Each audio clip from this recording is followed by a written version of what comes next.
বন্ধুরা দেখুন, চায়নারা এই কুকুরগুলোকে কী পরিমাণ প্রশিক্ষণ দেওয়া হয়েছে, যার কারণে দেখেন তাদের বাচ্চাগুলোকে স্কুল থেকে ছুটি হওয়ার পরে কুকুরগুলা গাড়িতে করে বাচ্চাগুলোকে বাসার সামনে নিয়ে যেতেছে।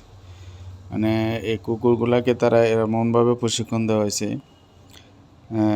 যে স্কুল থেকে বাচ্চাদেরকে তারা আনতে পারে। আর অন্য ভিডিওর মধ্যেও দেখলাম তারা এই কুকুর দিয়ে বাজার থেকে বাজার করতে পারে, বিভিন্ন জিনিসগুলা এক জায়গা থেকে আরেক জায়গায় নিয়ে আসতে পারে।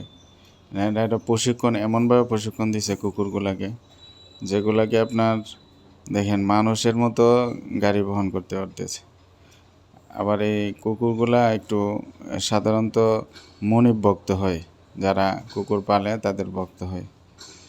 যে এই কুকুরগুলোকে তারা প্রশিক্ষণ দেয় এরকমভাবে পারদর্শী করছে। ভিডিওটা ভালো লাগলে অবশ্যই একটা লাইক করে দেবেন।